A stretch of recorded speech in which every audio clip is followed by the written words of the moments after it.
We are live in Foxborough on this Halloween, and as Tom Brady and Bill Belichick this morning, it is our pleasure to welcome everybody. Say hello to the head coach of the New England Patriots. Bill Belichick is with us. Thank you for coming by, Bill. We very much appreciate it. Hey, Mike. How you doing? Great to be on with you morons this morning. At all? Look at this. And it didn't even cut the sleeves short enough. I didn't? No, they're up here. Come on. Someone get me some scissors. Listen, I know I feel like I'm going to be running laps if I don't get this thing cut right. What we decided was he was really two costumes. Mike, take the hood off. That's you in September. Right. Now put the hood on. And this is December. Oh, there you go. What do you think? I mean, you guys got it down cold. Did you think for a moment that Tom actually made it here? Yeah, I thought Tom and I were going to have our meeting up here this morning. Sure. Just for 1 second, it's a pleasure to have you here, and we'll get just to a couple of things. We know that you're very busy this morning, and have a few places to go, and mostly agreed to come down here and make fun of us, which I think is fully expected. But let's talk a little bit about the way a season begins now versus in the past. There's been so much conversation about this with the way your team started slowly and how incredibly hot you've gotten the last 4 weeks, and we've had many of our analysts say that in the new era of the National Football League, where there's so much less work during the offseason and the preseason, that it just takes longer for a team to find itself. Have you found that to be the case? How do you now view September football versus the way you may have a decade or so ago? Well, I'd say it's not that far off. It's still, you're trying to find out some things about your team, and you hope you're at the best place you can be starting September, but the reality of it is you should be a better team in October and November than you are in September. So, but everybody else is better too, so it's all relative. Yeah, I go back even to my playing, and before the camps and the off season were so different. How was the adjustment time for that? Because certainly for the coaches, you want the players there an awful lot, but there has to be an adjustment time for everybody. Right, but it's the same for everybody, so I don't think it really is, a big thing one way or the other. You had very nice things to say earlier this week about Peyton Manning, who you'll be facing, and your quarterback, Tom Brady, and Peyton have played each other. This will be their 16th time.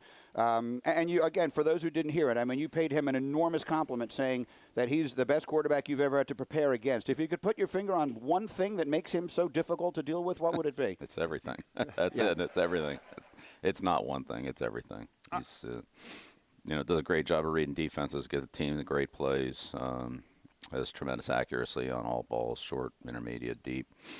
Great situational quarterback.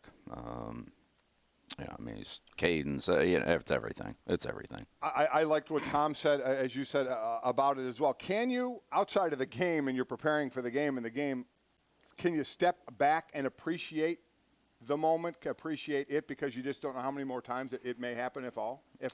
Yeah, I'm not really in that stepping back mode right now. We're just trying to get ready to play.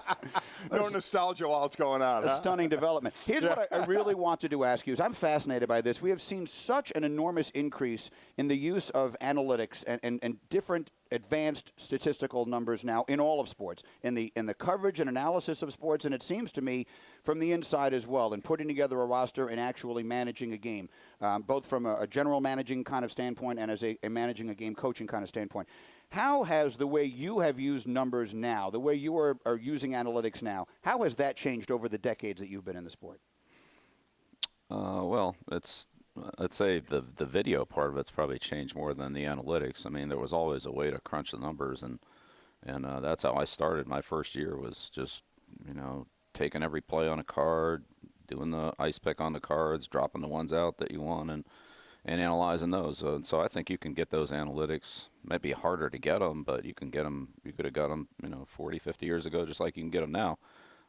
Certainly some of the things they come up with now are interesting, but in the end, I think it comes a lot more back to fundamentals, blocking and tackling and throwing and catching and defending and hand placement and footwork and those kind of things, more than it does some interesting statistic. I mean, they're interesting, but in the end, football is more about football. Because the one thing I always wondered, we had Buck Showalter on, I'm talking about this, and he's really a brilliant guy and considered to be sort of a chess player or chess master almost, if you will, in the dugout managing a game. And I asked him, how much do you use those numbers versus just going with a gut feeling on a given night? And he talked about that mix. How would you describe that when you're dealing in-game situations? How much of it is based upon numbers and all the preparation that you did the week leading up to it, and then how much of it is based upon just your gut feeling in a given situation? Well, I'd say a lot more in the situation. I think, Dwight Eisenhower's quote about going into battle, preparation's everything. Once you're in the battle, preparation doesn't mean anything. And I wouldn't say it's quite that way, but it's close. Each game's its own game, and you gotta coach the game the way that game's being unfolding, not the way you analyzed 5 other games before it. So each game's got its own characteristics. You give a quote of a great person like that. Mine is Mike Tyson said, "Everybody has a plan until you get punched in the face." Well, there's a lot to be said for that too. As far as I like to ask the head coaches this: how do you break up a season?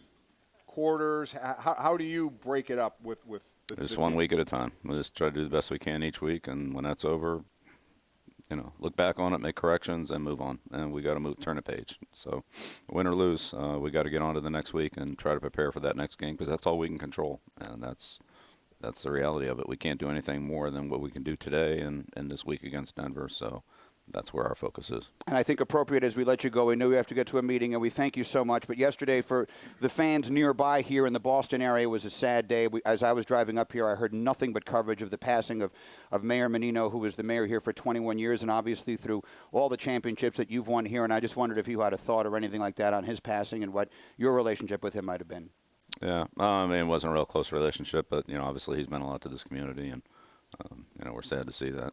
Yeah, it saw a lot of talk about everything. I mean, all the TV coverage when we were here last night. I have one last one away from football. The whole LeBron situation yesterday, coming back to Cleveland, and not so much the X's and O's, but the emotion of that day. If you're a coach there, how would you manage something like that? Or is that so off the beaten path that you just have to kind of let it play out? How does a coach get into that situation? Yeah, I don't know. I think that's probably I'm not that close to the situation, really. Man, I have a lot of respect for LeBron and the Knicks and all that, but it's really, we're focused on the Broncos. Well, although I'm getting distracted by those gloves, Mike. I got to tell you, like the gloves and the ball. I mean, like here's the I don't problem. think I've ever been interviewed like this. This is a wild one. I feel like it's going well. Yeah. You know what? Plus, not to mention the eye black. I mean, you got the whole rig. Yeah, I'm wearing actually thigh pads. Yeah, I see that. Absolutely. And did you see? I'm wearing Uggs. I'm wearing, Tom, he does the Uggs commercials. Yeah, I'm wearing Uggs. You do realize he had to call me in because he had no idea how to put any of that on. I'll tell you, the shoulder pads are cumbersome. We need to let you go. But the one thing that I have discovered with the gloves is that I can't make my computer work because, you need like the body heat. So I have no idea even what time it is. So we have to let you go. Bill, thank you very much for coming. We really appreciate it. Mike, Good luck on Sunday. Thanks for coming. Thank you. Thanks a lot. Bill Belichick. Thank you for watching ESPN on YouTube. For more sports, highlights, and analysis, be sure to download the ESPN app. And for live streaming sports and premium content, subscribe to ESPN+.